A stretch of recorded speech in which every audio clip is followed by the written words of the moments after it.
அதாவது இந்த ஜாதகத்தில் நிறைய பேர் கேட்குறீங்க, யோகம் அதிர்ஷ்டம் இதெல்லாம் கிடைக்கணும் அப்படின்னா ஜாதகம் எப்படி இருக்கணும், கிரக பலன்களை பற்றி சொல்லுங்களேன், அதற்குண்டான கிரக அமைப்புகள் எப்படி இருக்கணும் சொல்லுங்கள் அப்படின்னு நிறைய பேர் கேட்குறீங்க.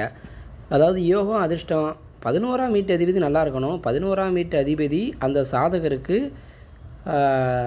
நன்மையை செய்யக்கூடிய அமைப்பில் இருக்கணும்.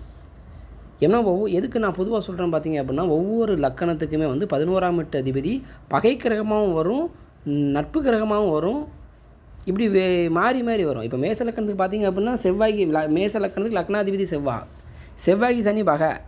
அப்போது இந்த மாதிரி வரும்பொழுது அவங்களுக்கு பெரிய யோக பலன்கள் கிட்டாது அப்படின்னு ஒரு விதி உண்டு.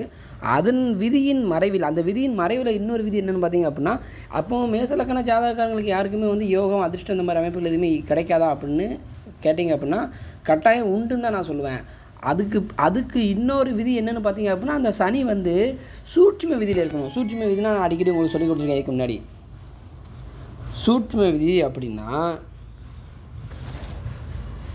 அப்போ சூட்சும பலன் என்னென்னு பார்த்தீங்க அப்படின்னா, மேச லக்கணத்தை பொறுத்த வரைக்கும் சனி பாதகாதிபதி. அப்போ அந்த சனி 3, 6, 10, 11 அப்படின்னு சொல்லக்கூடிய நட்பு நிலை, அதாவது உபஜயஸ்தானத்தில் நட்பு வீடுகளில் இருக்கிறது ஒரு வகையில் அந்த சாதகருக்கு நன்மையை தரும். அப்போ 11ஆம் வீட்டிலே அவர் லாபஸ்தானத்தில் இருந்தாலுமே அந்த சனி தனிச்சு இருக்கிறது ஒரு வகையில் குத்தம்தான். சப்போஸ் வளர்பிறை சந்திரனுடைய தொடர்போ அவருடைய பார்வையோ குருவுடைய சேர்க்கையோ பார்வையோ இருக்குது அப்படின்னா அந்த சனி கட்டாயம் நல்லதை பண்ணும். இந்த விதியோட இன்னொரு விதியை நான் சொல்லிடுறேன். இந்த மாதிரி ஜாதகக்காரங்களுக்கு சனி 11ஆம் வீட்லேயோ 10ஆம் வீட்லேயோ வக்ரம் பெற்று இருப்பதும், எந்த இடத்துல இருந்தாலும் சரி சனியுடைய வலிமை டவுன் ஆகாமல், வக்கரம்னாலே நான் பலவீனம் அப்படிங்கிறது என்னுடைய வீடியோக்கள் நான் பல வீடியோக்கள் சொல்லியிருக்கிறேன். ஆனாலும் இந்த வீடியோவில் என்ன சொல்கிறேன் பார்த்தீங்க அப்படின்னா, சனி முழுக்க பலவீனமாகாமல் தன்னுடைய ஆட்சி வீடான அல்லது நட்பு வீடான மிதுனம் கன்னி இந்த ராசியில் இருந்தாலும் சரி, அல்லது மகரம் கும்பம் இந்த ராசியில் இருந்தாலும் சரி, இந்த மாதிரி ராசிகளில் இருந்து வக்கரம் பெற்றிருந்தாலும் கட்டாயம் அந்த ஜாதகருக்கு அதிர்ஷ்டம் யோகம் உண்டு. சரி, நான் இது பொதுவான விதி தான். இப்படி மேச லக்கணத்துக்கு நான் மட்டும் சொல்லியிருக்கேனே தவிர, மேச லக்கணத்துக்கு தான் 11ஆம் வீட்டு அதிபதியும் கிடையாது. ரிஷப லக்கணத்துக்கு 11ஆம் வீட்டு அதிபதி எடுத்துக்கோங்க. லக்கணத்துக்கு சுக்கிரன் ரிஷப லக்கணத்துக்கு. அப்போது ரிஷப லக்கணத்துக்கு வேலன் கொடிய மாரகாதிபதி. அவர் எப்படி யோகத்தை தருவார்? இதே மாதிரி தான். ரிஷப லக்கணத்துக்கு 10ஆம் வீட்டில் குரு வக்ரகதியில் இருக்காரா, நல்ல யோகம் கிடைக்கும், கட்டாயம் யோகத்தை அனுபவிக்க முடியும். நான் என்ன சொல்ல வரேன் பார்த்தீங்க அப்படின்னா, யோகம் அதிர்ஷ்டம் ஜாதகத்தில் கிடைக்கணும் உண்டா அப்படின்னு நீங்கள் கேட்குறீங்க அப்படின்னா, அந்த ஜாதகத்தை எந்த ஜாதகத்துக்கு கிடைக்குமோ, யாருக்கு கிடைக்கணுமோ அவங்களுடைய ஜாதகத்தில் 11ஆம் வீட்டு அதிபதி எப்படி இருக்காரு அப்படிங்கிறத பாருங்கள். எந்த லக்கணம் பாருங்கள், அந்த லக்கணத்துக்கு 11ஆம் வீடு எந்த கிரகத்தினுடைய வீடாக வருது, முதல்ல அந்த 11ஆம் வீடு எப்படி இருக்குது, 11ஆம் வீட்டு அதிபதி எப்படி இருக்காரு, இந்த ரெண்டையும் ஃபேஸ் பண்ணி பார்த்துக்கோங்க. அதன் பிற்பாடு நான் சொன்னது போல் லக்கணத்திற்கு யோகராக வந்தால், இப்போ உதாரணத்துக்கு கும்ப லக்கணத்துக்கு 2ஆம் வீட்டுக்கும் 11ஆம் வீட்டுக்கும் அதிபதி தான் குரு. அப்போ குரு கெட்டு போகாமல் இருந்தாலே போதும், வக்கரம் பெறணும் வைக்கணும் அப்படிலாம் கிடையாது. ஏன் கும்பலக்கணத்துக்கு அவரே பெரும்பகுதி 2ஆம் வீட்டுக்கு தனஸ்தானத்துக்கும் 11ஆம் இடமான லாபஸ்தானத்துக்கும் ஆதிபத்தி வாங்கியிருக்கிறாரு. அசுபாதிபத்தியம் அவர்கிட்ட கிடையாது. அதனால் அவர் நல்லா இருக்கிறதே ஒரு வகையில் யோகம் கட்டாயம் உண்டு. சரி, யோகம் உண்டு 11ஆம் வீட்டு அதிபதி மட்டும் பார்த்தா போதுமா அப்படின்னு பார்த்தீங்க அப்படின்னா அதுதான் இல்லை. 5ஆம் இடம் தான் முக்கியமான பாயிண்ட்டு.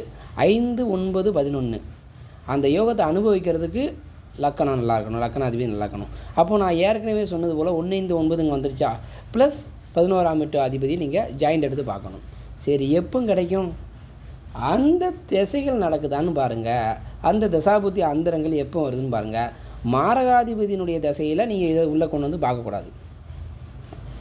மாரகாதிபதி திசைனா என்னென்னு கேட்டிங்க அப்படின்னா, இப்போ கும்பலக்கணத்துக்கு சந்திரனுடைய திசையிலையோ சூரியனுடைய திசையிலையோ பெருசாக ஒன்றும் யோகம் கிட்டாது. அதே மாதிரி மேசலக்கணத்துக்கு சுக்கரனுடைய திசையிலையோ புதனுடைய திசையிலையோ யோக பலன்கள் இருந்தாலும் கிடைக்காது.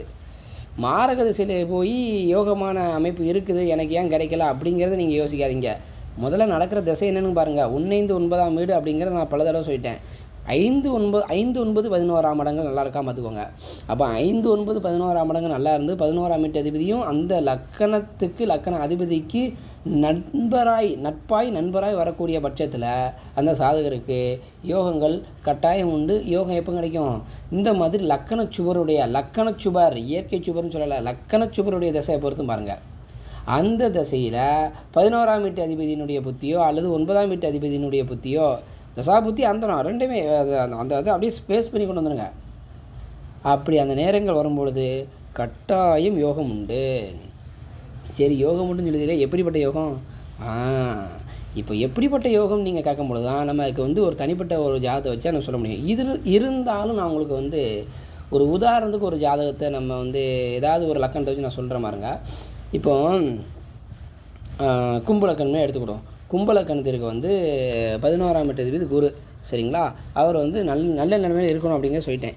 எந்த ஒரு ஜாதகமாக இருந்தாலும் கிரகங்கள் பகை நீசம் பெறாமல் இருக்கிறது, ராகு கூடாமல் இருக்கணும். இது ஒரு முக்கியமான விஷயம். ஏன்னா ராகு கூடினாலுமே வந்து அது தோஷம்தான், கிடைக்கிற யோகத்தை வந்து தடுத்துரும். அப்போ 5, 9ஆம் வீட்டு அதிபதி எடுத்து கும்பலக்கணத்துக்கு புதன் தசைன்னு எடுத்துக்கலாம். கும்பலக்கணத்துக்கு புதன் தசை, புதன் கெடாமல் இருக்கணும். புதன் கெடாமல் இருந்து அந்த புதனுடைய தசையில் சுக்கரனுடைய புத்தியோ வேலனுடைய புத்தியோ இந்த மாதிரி தசாபுத்தி அமைப்புகள் ஓடிக்கொண்டிருக்கும் பொழுது புதையல் கிடைக்கும். சரி, புதையல் அதிர்ஷ்டம் கிடைக்கும் அப்படின்னு வச்சுக்கோங்க. எதன் ரிலேட்டடாக புதையல் அதிர்ஷ்டம் கிடைக்கும் அப்படின்னு பார்த்தீங்க அப்படின்னா, புதன் வந்து 5ஆம் வீட்டுக்கும் 8ஆம் வீட்டுக்கும் ஆதிபத்தியம் வச்ச கிரகம். நான் நேற்று என்னுடைய ஒரு வீடியோவில் சொன்னேன், ஒரு தசை நடக்கு அப்படின்னா அந்த தசைநாதன் எந்த வீட்டுக்கு ஆதிபத்தியம் வச்சுருக்காரு, அந்த ஆதிபத்திய பலன் என்ன அப்படிங்கிறத நீங்கள் நோட் பண்ணுங்கள். 5ஆம் இடம் என்ன? புத்திரஸ்தானம், அதிர்ஷ்டஸ்தானம், பூர்வீகம், தாய் மாமன், மேற்கல்வி. வேறு என்ன? 5ஆம் இடம் என்ன? காதல் வயப்படுதல். அப்போ 5ஆம் இடத்து ஆதிபத்திய பலன்கள் ஃபுல்லாக எடுத்துக்கோங்க. இதன் வழியாகத்தான் அந்த ஜாதகருக்கு இந்த ஆதிபத்தியத்தின் மூலமாகத்தான் யோகங்கள் கிட்டும். இந்த ஆதிபத்தியத்தின் மூலமாக அந்த புதன் இருக்கும் வீட்டின் வழியாக கொடுப்பார். சொந்த தொழிலுக்கு 5ஆம் பாவம் தான். ஒரு கலைக்குண்டான பாவம் 5ஆம் பாவம் தான். 8ஆம் இடம் என்ன? மறைமுக விஷயங்களை வெளிக்கொண்டு வருவது, மறைந்த பொருட்கள், அசிங்க, அவமானம், கேவலம், சீட்டிங்கு, லஞ்சம், இது அத்தனையுமே 8ஆம் இடம் தான். இதன் மூலமாகத்தான் யோகங்களும் அதிர்ஷ்டங்களும் அந்த சாதகருக்கு கிடைக்கும், சரிங்களா? அப்போ இதன் மூலமாக கிடைக்கும் அப்படிங்கிறத பார்த்துட்டோம். இந்த ஆதிபத்தியத்தின் மூலமாக அப்படிங்கிறத நம்ம எடுத்து பார்த்துட்டோம். இந்த ஆதிபத்திய காரகர்னு சொல்லக்கூடிய அந்த